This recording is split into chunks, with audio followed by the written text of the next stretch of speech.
모발에 영향을 주는 트리트먼트를 잘 흡수시키려면 머리카락과 두피가 깨끗해야 돼요. 여러분들이 가장 흔히 하는 실수 중 첫 번째가 여기에 있습니다. 특히나 장마철이 다가오는 요즘에 이 방법으로 곱슬 모발 관리를 하시면 습기 때문에 부풀어 오르는 것을 어느 정도는 막아줄 수 있어요. 안녕하세요, 홍려원장입니다. 헤어스타일은 우리가 살아갈 때 가장 많이 신경을 쓰는 부분 중 하나입니다. 한 논문의 결과 첫인상의 50%는 헤어스타일에서 결정이 된다고 하는데요. 윤기 나는 머리는 청결함과 동시에 매력 포인트가 되고요. 건강한 머릿결을 가진 이성을 보면 더욱 선호한다고 밝혔습니다. 이처럼 건강한 머릿결은 호감을 불러일으키는 매력을 발산하지만 반대로 후석해 보이고 부시시하게 보인다면 아무리 패션이나 메이크업을 잘해도 매력은 그만큼 떨어지게 된다고 전합니다. 그래서 오늘은 건강하게 머릿결을 유지할 수 있는 트리트먼트의 기본적인 방법과 후석해 보이고 부시시한 곱슬머리 그리고 손상머리 여러분들을 위해 알맞은 케어 방법들을 소개해드릴 테니 끝까지 시청해주세요. 먼저 샴푸 단계부터 살펴볼게요. 모발에 영향을 주는 트리트먼트를 잘 흡수시키려면 머리카락과 두피가 깨끗해야 해요. 그래서 샴푸할 때는 엉키는 부분이 없이 먼저 빗질로 머리를 가지런히 정돈해 주시고 미용수로 충분히 헹군 다음에 샴푸 거품을 많이 내서 부드럽게 마사지하듯 꼼꼼하게 샴푸해 줍니다. 그리고 샴푸 후에 약 5분 정도 방치해서 모발과 두피가 깨끗해지도록 해주셔야 하는데요. 자, 근데 여러분들이 가장 흔히 하는 실수 중 첫 번째가 여기에 있습니다. 제가 30년 미용하면서 수많은 고객님들에게 샴푸 5분의 시간을 방치하라고 얘기를 했는데 이걸 지키는 분들은 그렇게 많지 않았어요. 그럼 5분을 꼭 지켜야 하나요? 라고 물으신다면 저는 무조건 네! 라고 답합니다. 그 이유는 샴푸에는 계면활성제라는 게 들어가 있습니다. 이 계면활성제는 물에 녹기 쉬운 친수성 부분과 기름에 녹기 쉬운 소수성 부분을 가지고 있는 화합물인데요. 물과 기름을 잘 섞이게 만들고 거품을 형성하여 물과 함께 오염물질을 제거하죠. 이때 거품을 형성하여 오염물질을 감쌀 수 있는 시간이 필요한데 이게 샴푸 5분이 필요한 이유입니다. 만약 여러분들이 빠르게 샴푸를 하고 방치 시간 없이 바로 헹궈버리면 그만큼 오염물질은 두피나 모발에 남아있게 됩니다. 이렇게 되면 트리트먼트 효과도 당연히 떨어지겠죠. 그 다음으로 중요한 단계는 트리트먼트를 하기 위해 물기를 제거하는 건데요. 여기서 많은 분들이 두 번째 실수를 하세요. 물기가 많은 상태에서 트리트먼트를 하면 영양분이 물과 섞어서 거의 효과가 없어요. 그래서 샴푸 후에 수건으로 이렇게 비틀지 말고 주물주물 잡아서 물기를 제거합니다.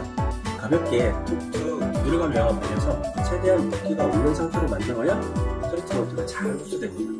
그리고 이제 트리트먼트를 바르는 단계인데요. 저 같은 경우에 앞부분은 2번의 섹션으로 나누고 뒷부분은 3번 정도의 구역으로 나누어집니다. 그리고 사용량은 한 번에 500원 동전 크기 정도로 만들어서 모발 끝쪽부터 위로 올라가며 발라줍니다.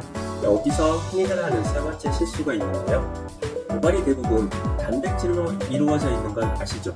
근데 트리트먼트를 바르라고 하면 위에서 이렇게 쭉 훑어내듯이 바르는 분들이 의외로 많았습니다. 물론 이 방법이 틀렸다고는 할 수는 없지만 효과적인 트리트먼트 방법을 제시한다면 단백질 유실이 가장 많은 모발 끝 부분부터 시작하는 것이 좋은 방법입니다. 그리고 나서 10분 이상 방치하는 것을 추천드리고요. 이때 약간의 열을 이용하면 트리트먼트 흡수율은 배가 됩니다. 그래서 여기에 꿀팁 한 10분 얻자면 전자레인지에 한 2분 정도 수건을 돌려서 핫타월을 만든 후에 모발에 이렇게 감싸주면 정말 좋고요. 비닐캡을 쓰시고 수건으로 감싸주어도 좋습니다. 다만 너무 과한 열은 피하는 게 좋고요. 간혹 열선캡을 사용하시는 분들이 계시는데 예시로 우리가 목욕탕 가면 제일 먼저 머리를 감게 되잖아요. 그리고 나서 땀을 뺀다고 사우나실에 들어가고요. 그런데 이런 분들 보면 머리 장난 아니게 손상이 많습니다. 왜냐하면 온전히 사우나 열을 고스란히 흡수하니까 모발이 열받아서 터져버리는 겁니다. 적당한 열은 모발 안쪽까지 깊숙이 들어가는 효과를 주지만 너무 과한 열은 모발을 폭발하게 만든다는 점 주의하셔야 돼요. 이렇게 일정 시간 방치 후엔 미용스럽게 끝이 헹궈주시고 타월로 비틀지 말고 꾹꾹 눌러서 물기 제거해주시면 이제 기본적인 트리트먼트의 방법은 끝이 납니다. 이제부터는 스타일링의 영역인데요. 여기서부터 곱슬머리랑 일반 머리랑 말리는 방법이 달라집니다.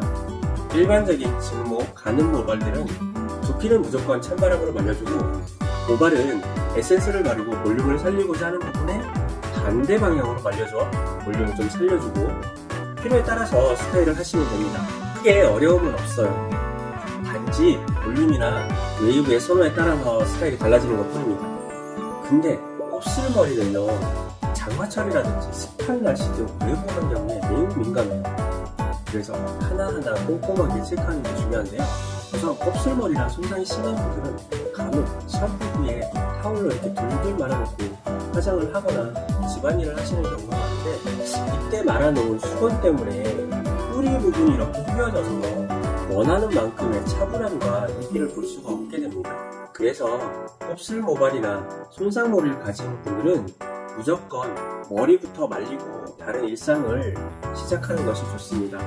그리고 머리를 말릴 때는 부족한 수분을 보충하기 위해서 리브인 트리트먼트나 각종 수분을 보충할 수 있는 제품을 충분히 보충하고 찬바람으로 위에서 아래 방향으로 말리기 시작합니다.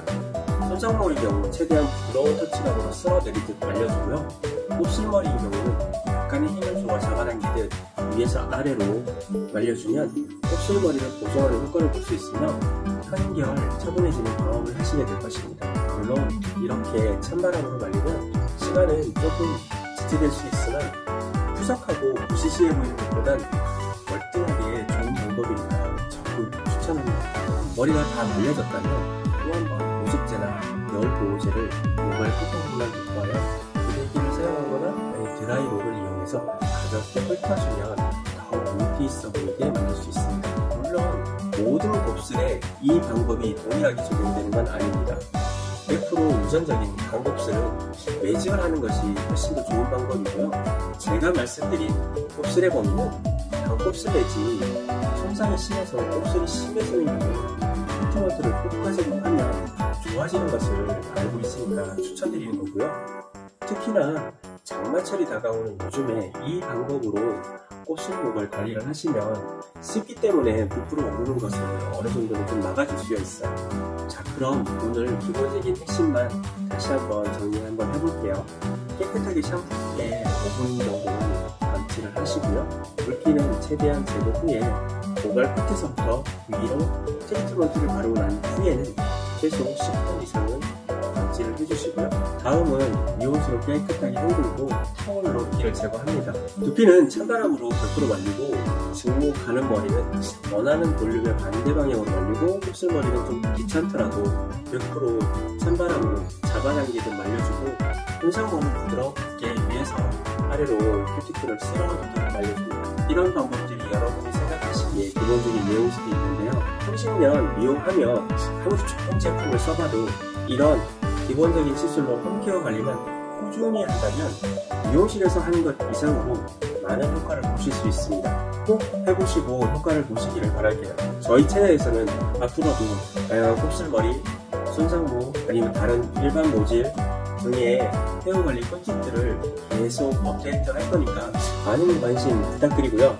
이번 영상으로 도움이 되셨다면 좋아요, 구독 한번 눌러주시고요. 궁금한 점 있으시면 아래에 댓글로 남겨주시면 제가 성심성의껏 답글 올리겠습니다. 그럼 시청해주셔서 감사합니다.